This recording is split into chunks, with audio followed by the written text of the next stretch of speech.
Cordial saludo, tutora.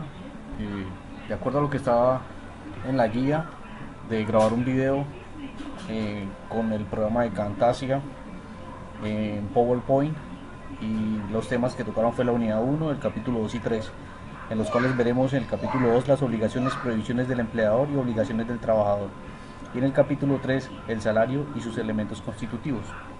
El rol que he escogido para esta actividad final fue el rol de motivador.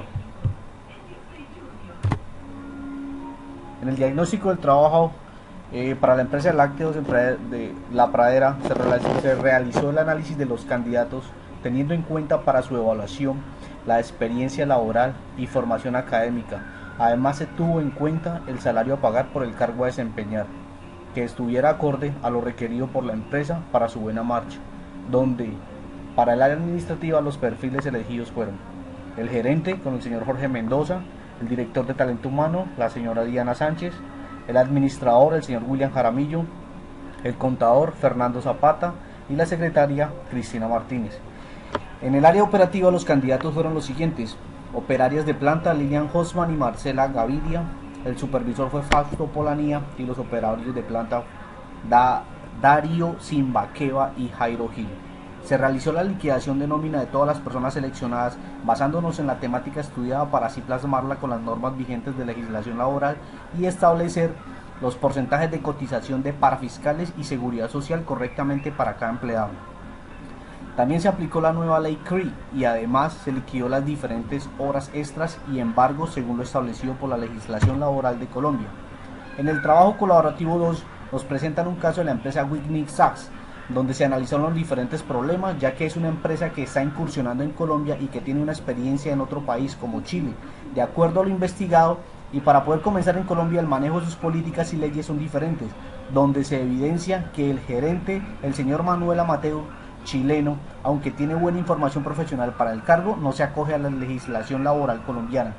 Es egocéntrico y no se adapta a las normas establecidas, como son el pago de seguridad social a todos los trabajadores, la capacitación constante a sus empleados, el pago de horas extras, la dotación 3 veces al año, y tiene malas relaciones interpersonales.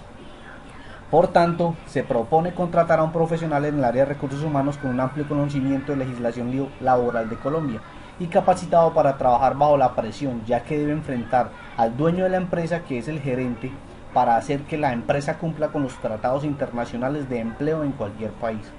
Después de analizar y hacer la respectiva revisión de las hojas de vida postuladas al cargo de director de talento humano, se decidió contratar a la señora Doris Castañeda con un salario fijo de 2.100.000 pesos, con un contrato a término fijo, donde nos muestra una amplia formación profesional y experiencia laboral que nos permite tener la certeza de un buen desempeño para mejorar los inconvenientes de la empresa.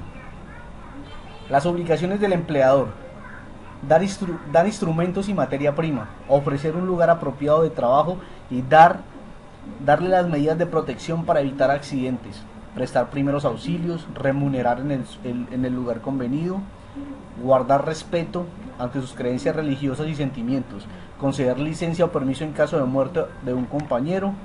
A la terminación del contrato, expedir una certificación y efectuar examen médico dentro de los 5 días, pagar al trabajador los gastos razonables de ida y de venida, cumpliendo con el reglamento. Las obligaciones del trabajador: entre ellas encontramos prestar un servicio personal, no comunicar con terceros informaciones que tengan relación con la naturaleza de su trabajo, conservar en buen estado los instrumentos, guardar rigurosamente la moral, comunicar oportunamente al empleador las observaciones que estime contundentes para evitar daños y perjuicios a la empresa, prestar colaboración en caso de siniestro, observar las medidas preventivas e higiénicas, observar con suma diligencia las instrucciones y órdenes. Prohibiciones: los empleadores tienen como prohibiciones reducir o retener suma alguna de los salarios y prestaciones sin previa autorización del trabajador, a excepción de retenciones y compensaciones autorizadas por la ley, la de las cooperativas hasta el 50% y la de las pensiones de salud. Obligar en cualquier forma al trabajador a comprar mercancías, exigir dinero para ser admitido en el lugar de trabajo, limitar o presionar al trabajador en el ejercicio del derecho de asociación de trabajadores. El moving o acoso laboral: El moving es la conducta persistente y demostrable ejercida sobre un empleado trabajador por parte de un empleador, un jefe o supervisor jerárquico inmediato o mediato, un compañero de trabajo o subalterno, encaminada a infundir miedo, intimidación, terror y angustia, a causar perjuicio laboral, generar desmotivación en el trabajo o inducir la renuncia del mismo. El salario y sus elementos constitutivos.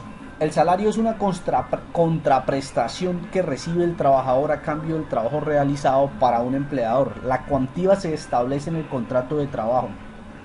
El salario se recibe principalmente en dinero, si bien puede contar con una parte en especie evaluable en términos monetarios. Siempre debe existir una remuneración en dinero. La retribución en especie es necesariamente adicional. Salario mínimo. El artículo 145 del Código define como salario mínimo el que todo trabajador tiene derecho a percibir para atender a sus necesidades normales y a las de su familia en el orden material, moral y cultural. El salario integral. Se considera que ya está incluido dentro del valor total del salario, además del trabajo ordinario, las prestaciones, recargos y beneficios tales como el correspondiente al trabajo nocturno, extraordinario, dominical y festivo, el de primas legales, extralegales, las cesantías y sus intereses, subsidios y suministros en especie y en general las que incluyan en dicha estipulación. Salario en especie.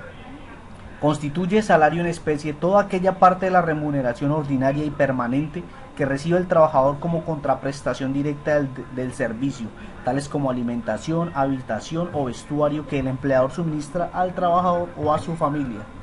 Esto es todo. Muchísimas gracias.